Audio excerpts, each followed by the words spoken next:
போய் உயர்த்த வேண்டாங்கிறாரு. வாசியை நிறுத்த வேண்டாம். நீ என்ன செய்ய வேண்டாம் ஐயா, மனத்தால் உன்னை நீ பாருங்கிறார்.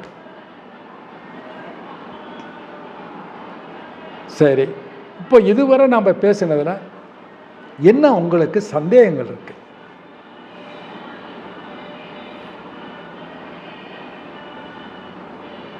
நீங்க எப்படி உள்வாங்கியிருக்கீங்கிறது அப்பதான் எனக்கு தெரியும்.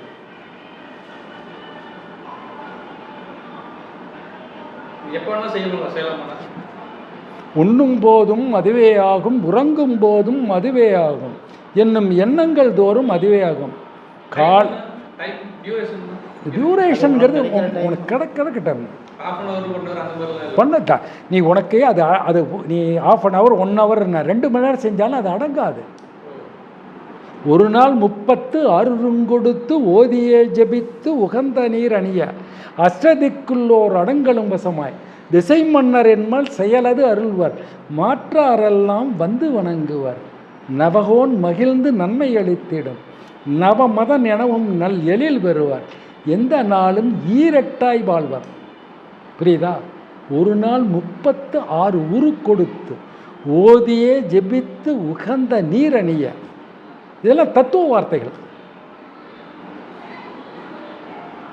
அதனால கால நேரமெல்லாம் எதுவும் கிடையாது, கால நேரம் எதுவும் இல்லை.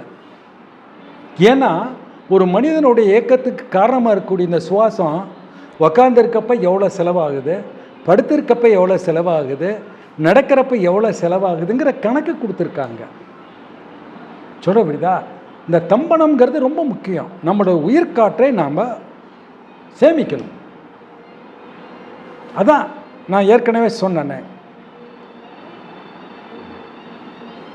சாதாரணமாக நடக்கக்கூடிய நடை 12 அங்குலம், 8 அங்குலத்தை உள்ளார வச்சுக்கிட்டு 4 அங்குலம் மட்டும் வெளியே விட்டோமா, அப்போ இந்த 8 அங்குலம் உள்ளார இருக்க வரைக்கும் அதை கதாகதம் பண்ணணும். அதனால தான் சாப்பிட்றப்ப என்ன செய்யணும், இந்த காலையில் சாப்பாடு கூட கொஞ்சம் நிறையா சாப்பிட்டுக்கலாம். இந்த ராத்திரியில் சாப்பிட்றது எப்பவுமே ஒரு 1/4 வயிறு, மறுபடியும் ஒரு 1/4 வயிறு, இல்லாட்டினா அரை வயிறு சாப்பிட்டு 1/4 வயிறு தண்ணியை குடிச்சிக்கிட்டு 1/4 வயிறு உட சொல்கிறாங்க. ஏன்னா நாம் செய்யக்கூடிய அந்த காற்று சுவாசம் எல்லாமே அந்த 1/4 வயிறில் இருந்துக்கிட்டு கதாகதம் பண்ணணும். அதனால தான் இரவு முடிஞ்ச அளவுக்கு கம்மியாக சாப்பிட சொல்கிறாங்க. விஞ்ஞானமும் அதை தான் சொல்லுது, மெஞ்ஞானமும் அதை தான் சொல்லுது. பாலு, உங்களுக்கு ஏதாவது டவுட்ஸ்? இந்த மாதிரி நம்ம செய்ய ஆரம்பிக்கும் போது நம்ம கிட்ட தீய சக்திகள் ஆட்டோமேட்டிக்காக வெளியே போயிடும். நன்மை இல்லை, நன்மை தீமை அப்படின்னு பாகுபாடு இல்லை, எதுவும் வராது, எதுவும் வராது. இல்லை, நீங்கள் கோபங்கிறது என்னன்னு நினைக்கிறீங்க? ஃபஸ்ட்டு ஒரு டெஃபினேஷன் சொல்லுங்கள். கோபங்கிறது என்ன, எங்கிருந்து வருது? இல்லை, அது கோபங்கிறது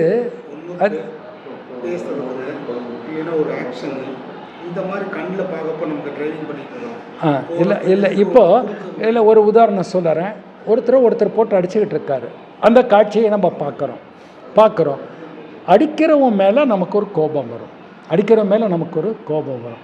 அங்கே 2 விதமான கோட்பாடுகள் இருக்குது, 2 விதமான கோட்பாடுகள் இருக்குது. அதை நாம் எப்படி இக்னோர் பண்ணணுன்னா, இவன் என்ன தப்பு பண்ணான்னு தெரியல, இவன் ஏன் அடிக்கிறான்னு தெரியல, அப்போ ஏதோ ஒரு தவறும் நல்லதும் அங்கே நடந்திருக்கு அப்படின்னு நம்மளை காம்ப்ரமைஸ் பண்ணிக்கணும். அங்கே ஏதோ சம்திங் ராங்காக இருக்கிறதுனால தானே அந்த 2 சம்பவங்கள் நடக்குது. ஏன் நம்ம அடி வாங்குறவன் மேலே பரிதாபப்படுறோம், அடிக்கிறவன் மேலே கோவப்படுறோம், அவனை யாருன்னே நமக்கு தெரியாது. அந்த சம்பவம் மனதில் தோற்றுவிக்கக்கூடிய எண்ணாலைகள் நம்மளை கோவப்படுத்த வைக்குது, அந்த சம்பவத்தினுடைய ரியாக்ஷன். அப்போ என்ன நினைக்கிறான், அடி வாங்கினவன் நமக்கு நல்லவனாக தெரிகிறான், அடிக்கிறவன் கெட்டவனாக தெரிகிறான். பார்வை அப்படி இருக்கக்கூடாது, பார்வை அப்படி இருக்கக்கூடாது. மனசில் வரும், இயல்பது, இயல்பான குணம். அதனால தான் என்ன சொன்னேன், இயல்பை மாற்றிக்கணும். ஆய்ந்து அறிதல்ங்கிறாரு திருமூலர். என்ன சொல்கிறாரு, ஒரு செய்கையை ஆய்ந்து அறிதல்ங்கிறாரு. இந்த ஒரு வார்டை யூஸ் பண்ணார், ஆய்ந்து அறிதல். அனலைஸ் பண்ணி பார்க்கணுங்கிறாரு. இந்த மாதிரி தேவையற்றதெல்லாம் ஆட்டோமேட்டிக் தேவை அற்றங்கிறத விட நாம் நம்ம மனதை பரிபக்குவப்படுத்தி கொள்ள வேண்டும். காட்சிகள் தான் நமக்கு மெயின், காட்சிகள் தான்.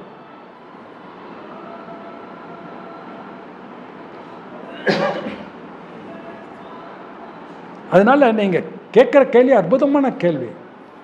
பட்டு என்ன செய்யணும்? மனதை பரிபக்குவ நிலைக்கு கொண்டு போயிடணும். அதை தான் மனமது செம்மையா என்கிறார். மந்திரங்கள் தேவையில்லைங்கிறார். நம்ம அனலைஸ் பண்ணிக்கணும். ஒரு தடவைங்க ராமகிருஷ்ண பரமஹம்சர்கிட்ட ஒரு சீடன் போய் கேட்குறாரு, ஐயா நான் குருஜி நான் இத்தனை நாளாக இதில் உங்களுக்கு கீழே பணியாற்றிட்டு வந்துட்டேன், நான் பக்குவம் அடைஞ்சிட்டேன்னா நான் எப்படி தெரிஞ்சுக்கிறது அப்படின்னு கேட்குறாரு. உடனே ராமகிருஷ்ண பரமஹம்சர் சரி வா அப்படின்னு கடைவீதி பக்கம் கூட்டிகிட்டு வர்றாரு. அங்கே ஒரு ஆயா வடை சுட்டுக்கிட்டு இருக்குது. 2 பேர் போய் உட்காந்து அந்த ஆயா வடையை தட்டி வானியில் எண்ணெயில் போடுறது எல்லாம் வேடிக்கை பார்க்குறாங்க. அதை எடுத்து போடுறதெல்லாம் பார்க்குறாங்க. இப்போ ராமகிருஷ்ண பரமஹம்சர் அந்த ஆயாட்ட கேட்குறாங்க, ஐயா நீங்கள் வடையை தட்டி உள்ளே போட்டீங்க, ஆனால் அது வெந்து போச்சுன்னு எப்படி எடுத்து வெளியில் வைக்கிறீங்க? நீங்கள் தொடவும் முடியாது, தொட்டால் சுட்டு போடுங்க, அமைக்க பார்த்தீங்களா ஒன்றும் இல்லை, ஆனால் அது வெந்துருச்சுன்னு எதை வச்சு நீங்கள் எடுத்து வெளியில் போடுறீங்க அப்படின்னு கேட்குறாரு. அப்போ அந்த பாட்டி சொல்கிறாங்க, இது வேறு ஒன்றும் இல்லைப்பா, நான் தட்டி போட்டணும் இல்லை, அது இப்போ சலன்னு அப்படியே குமிழியாக சுற்றிக்கிட்டே வந்தது பார்த்தியா, அதெல்லாம் கொஞ்சம் நேரம் ஆன உடனே அதெல்லாம் அடங்கி அமைதியாக வெந்துக்கிட்டு இருக்குது பார்த்தியா, அது வெந்துருச்சுன்னு எனக்கு தெரியும், அதனால் அதை எடுத்து போடுறேன் அப்படிங்கிறாரு. அப்போ தான் சீடனுக்கு அவர் சொல்கிறாரு, இந்த மாதிரி தான் பரிபக்குவம் அடைஞ்சிட்டோம் அப்படின்னா நமக்குள்ளே இருக்கிற இந்த கொந்தளிப்பு என்ன கோபம் தாபம் புலநடக்கம் எல்லாம் ஆயிடுச்சுன்னா அந்த பக்குவ நிலைக்கு நீ வருவப்பா. அந்த வடை சொல்கிற மாதிரி தான் அது. அந்த பக்குவ நிலை அடைஞ்சுங்கிறத நாம் தான் உணர முடியும். அப்போ நமக்குள்ளே இருக்கிற அந்த கோபதாபங்கள் புலனால் நம்ம அடைஞ்ச இதெல்லாம் எந்த அளவுக்கு அது எப்படி அடங்குதோ அப்போ தான் அந்த பேசா அனுபூதிங்கிறத இதில் சொல்கிற மாதிரி கந்தர் சொல்கிற மாதிரி பேசா அனுபூதி கிடைக்கணும்னா அந்த சலனமெல்லாம் நம்ம மனசில் இல்லாத அந்த கொதிப்பெல்லாம் அடங்கி அந்த சலனமற்ற நிலைக்கு வந்தோம்னா தான் நீங்கள் சொல்கிற அந்த பரிபக்குவ நிலைக்கு நம்ம வர முடியும். அப்போ அதை நாம் எப்படி அதை கையாளணும் அப்படின்னோம்னா இந்த பயிற்சிகள் தான் நம்மளை கொண்டுட்டு போகணும். இந்த பயிற்சிகள் டெய்லி நாம் இதுக்குன்னு எத்தனையோ விஷயத்துங்கிறதுக்காக நம்ம ஒதுக்குறோம். காலையில் கரெக்டாக சாப்பிடணுங்கிறதுக்கு 8 மணி ஆனாவோ 9 மணி ஆனாவோ உட்காந்துடுறோம். 1 மணி 2 மணி ஆனாலும் சாப்பிட்றதுக்கு உட்காந்துடுறோம். ஆனால் இதுக்கு மட்டும் நாம் யாருமே முக்கியத்துவம் கொடுக்குறோம். என்னை உள்படவே சொல்கிறேன், முக்கியத்துவம் கொடுக்கறது இல்லை. காரணம் நம்ம என்னென்னா முதல்ல பேசிக்கான பாயிண்ட் என்னென்னா இந்த உலகம் எப்படி இயங்குது. அது யாராவது காலையில் சூரியனை போய் அலாரம் வச்சு எழுப்பிடுறோமா? ஸோ இதில் சந்திரனுக்கு எதாவது அலாரம் வச்சு எழுப்பிடுறோமா? அது பாட்டுக்கு அப்படியே நடக்குது. அதே மாதிரி அந்த இயக்கம் அண்டத்தில் உள்ளது பிண்டம்னு சித்தர்கள் சொல்கிறாங்க. நாம் அதுக்கு அந்த பஞ்சபூதத்துக்கு தகுந்த மாதிரி தான் நம்ம உடல் அமைப்பு இறைவன் கொடுத்துருக்காரு. அப்படின்னா நாம் யாரும் இதுவரையிலுமே நம்மளை கேள்வி கேட்டுருக்கிறோமா? இல்லை. பிறந்தோம் வளர்ந்தோம், நமக்கு முன்னாடியெல்லாம் என்ன பண்ணிட்டு போனாங்களோ அதோ ஓட்டத்தில் தான் நாம்ளும் ஓடிக்கிட்டே இருக்கிறோம். அவங்க என்ன காமிச்சாங்களோ நம்ம அப்பா அம்மா தாத்தா பாட்டின்னு என்ன நமக்கு வழிமுறைகள் சொல்லி கொடுத்துட்டு போனாங்களோ அந்த ஓட்டத்திலேயே தான் நாம்ளும் ஓடிக்கிட்டே இருக்கிறோமோ ஒழிய நாம் யாரும் என்றைக்குமே நம்ம கேள்வி கேட்டதில்லை. நான் யார், நான் ஏன் பிறந்திருக்கணும், எனக்கு ஏன் இவங்க அப்பா அம்மான்னு வரணும், ஏன் வேறு இடத்துல பிறக்கக்கூடாதா, எனக்குள்ளே ஏன் இந்த மாற்றம், ஏன் இப்படி இப்போ அந்த மாதிரி நம்மளுக்குள்ளே நம்ம கேள்வி கேட்க ஆரம்பித்தோம்னா தான் நமக்குள்ளே இருக்கிற இயக்கங்கள் நாம் இப்போ உலகம் எப்படி இயங்குற மாதிரி நாம் சாப்பிட்றோம், அதுக்கு ஏதாவது ஒரு மிஷின் வச்சு ஏதாவது கரண்ட்டை வச்சு உள்ளே அரைக்கிறதுக்கு ஏதாவது செய்கிறோமா? ஆட்டோமேட்டிக்காக நடக்குது. அப்போ உலகம் எப்படி இயங்குதோ, எந்த அண்டம் எப்படி இயங்குதோ அதே இயக்கம் நம்ம உடம்புக்குள்ளேயும் இருக்கிறதையும் நம்ம புரிஞ்சுக்கணும். அப்போ உடம்புக்குள்ளே இவ்வளோ இயக்கங்கள் அண்டத்தில் எப்படி நடக்குதோ, சூரியனை யாரும் கூப்பிட்றதில்ல பண்ண அதே மாதிரி தான் நம்ம சாப்பிட்ற உணவு எப்படி செரிமானம் ஆகுது, எப்படி போகுது, அந்த சக்தியெல்லாம் எப்படி. ஆனால் அவர் குறிச்சி சொன்ன மாதிரி அது நமக்கு தெரியாமையே இதையெல்லாம் உள்ளே நடந்துக்கிட்டு இருக்குது. நாம் என்ன செய்கிறோம்னா அதை கெடுத்துக்கிட்டு இருக்கிறோம். கண்டதெல்லாம் சாப்பிட்டு அதை இன்னும் மேலும் கெடுக்க தான் இருக்கிறோம் இல்லையா, அதை சீர்படுத்துறதுக்கான வழிமுறைகளை தான் சித்தர்கள் சொல்லிட்டு போயிருக்காங்க. அந்த சீர்திருத்தங்கிறதுக்காக நாம் வலிமை இதை வந்து ஆட்டோமேட்டிக்காக நாம் வந்து பண்ணிக்கிட்டே வந்தோம்னா நம்ம உடல்நலம் ரொம்ப ஆரோக்கியமாக இருக்கும், ஒன்றும் பிரச்சனை இல்லை தான்.